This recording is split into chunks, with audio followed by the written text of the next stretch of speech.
Welcome esteemed scholars and purveyors of wisdom. In this two-part series exclusively on EdBoomi, we address a crucial part of academic content writing, one that has been a nightmare for students and a glaring obstacle for various scholars. All of us spend countless nights reducing the plague, trying to get it down to 10% or below, no matter if you are a student or a seasoned scholar. As we traverse the vast landscape of academia, we are confronted with a phenomenon that challenges the very essence of scholarly integrity: plagiarism. It is the shadow that lurks behind the brilliance of ideas, casting doubt upon the authenticity of scholarly contributions. Well, fear not. Knowledge seekers and content creators alike, today's video dives deep into the murky world of plagiarism. We'll crack open the code on what plagiarism is in all its forms, from blatant copying to sneaky paraphrasing. We'll also explore why it's a major ethical concern and academic faux pas, and most importantly, we'll equip you with the knowledge and tools to stay clear of these pesky plagiarism pitfalls. So buckle up, hit that subscribe button, and let's unlock the secrets to original and ethical content creation. In the exciting world of creating content for academicians, whether it's a mind-blowing research paper or a captivating video like this one, originality is the name of the game. Novelty is the name of the game. But sometimes the line between inspiration and, well, taking things a little bit too far can get a little fuzzy. That's where the concept of plagiarism comes in. Plagiarism at its core is the act of borrowing someone else's works, ideas, or even just words, and presenting them as if they were your own. Imagine it like this: you found an amazing recipe online, but instead of crediting it to the chef from which you found the recipe, you simply claim it as your own creation and maybe even tweak it slightly to seem more like your own. That's essentially plagiarism. It's important to understand that it's not just about copying text word for word. It can also involve paraphrasing someone else's ideas without properly citing the sources, or even using the unique data or structure without giving them credit.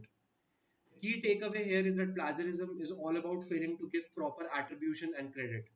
It's about taking someone else's intellectual property, whether it's their carefully crafted wording, the groundbreaking ideas, or the results of their painstaking research, and using it for your own benefit without acknowledging their contribution. This can be a serious issue, so understanding different types of plagiarism and how to avoid them is crucial. Stay tuned because that's exactly what we'll be tackling next in this two-part series.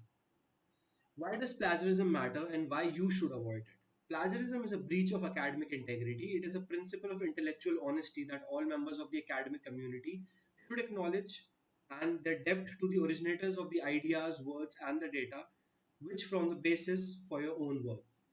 Passing off another's work as your own is not only poor scholarship but also means that you have failed to complete the learning process. Plagiarism is unethical and can have serious consequences for your future career. It also undermines the standards of your institution and of the degree it issues. So, establish that plagiarism is the act of stealing someone else's intellectual property. But why exactly is it such a big deal? Why should you avoid it like, well, a bad case of writer's block? The reasons are coming next. There are several reasons why plagiarism is a major no-no. Number one, it's unethical. Imagine spending hours crafting a unique idea or conducting in-depth research. Plagiarism disrespects the hard work of others by essentially stealing their intellectual effort. It's like taking someone else's carefully written essay and presenting it as your own in the class. You wouldn't do that to a friend. So why do it to someone else's work? Second, it damages your credibility. If you're caught plagiarizing, your reputation takes a major hit. People will question the authenticity of your work and your ability to generate original or novel ideas. In the academic world, this can follow you throughout your education and into your professional career. Would you trust a doctor who plagiarized their medical degree information? Probably not. It can also have serious consequences. In academic settings, plagiarism can lead to failing grades, expulsion, or even damage to your future career prospects. In the professional world, it can result in legal trouble and loss of trust from your clients or employers. Imagine the potential consequences for a journalist who plagiarizes their news articles or a marketing professional who copies someone else's entire campaign strategy.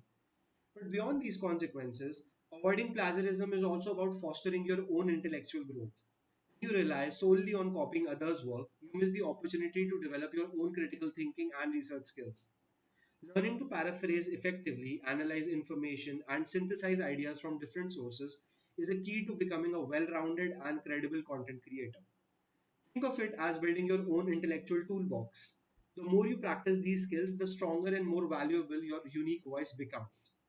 Remember, originality is what sets your work apart. By understanding and avoiding plagiarism, you pave the way for creating impactful and authentic content that truly shines with your own unique voice.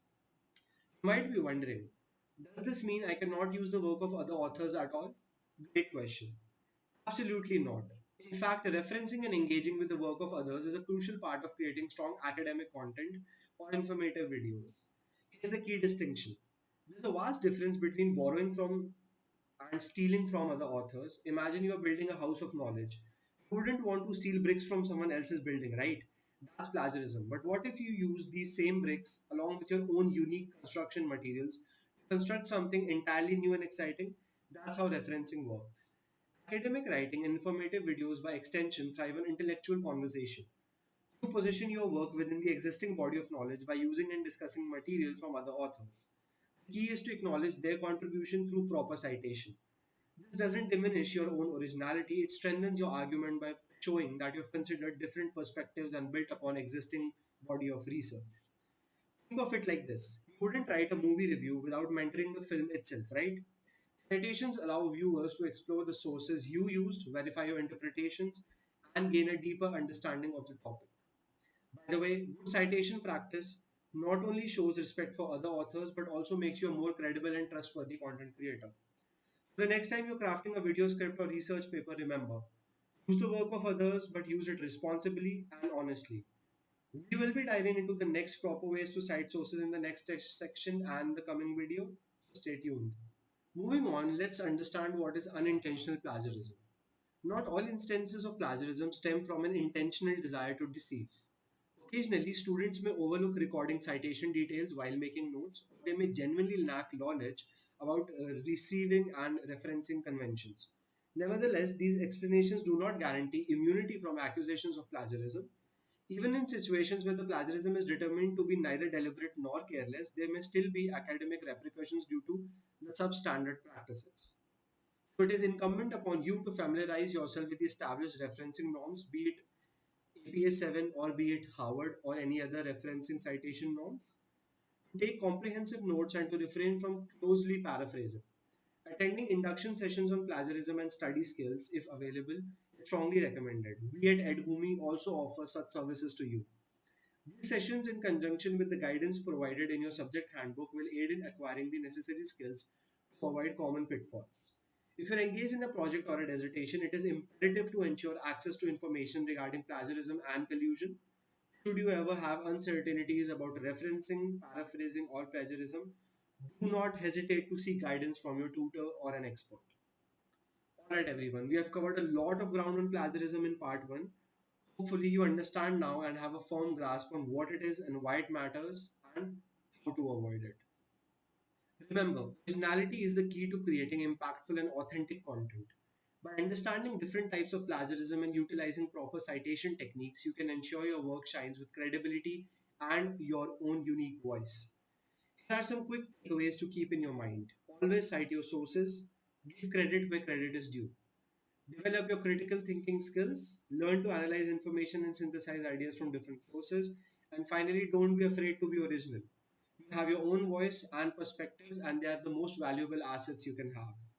In the coming part 2, we will cover the different types of plagiarism and strategies to prevent every single one of them, along with a few basics of paraphrasing to help you reduce plag. If you have any questions about plagiarism or proper citation methods, leave a comment below. If you have found this video helpful in any sense, be sure to give it a thumbs up and subscribe for more content creation tips. Thanks for watching.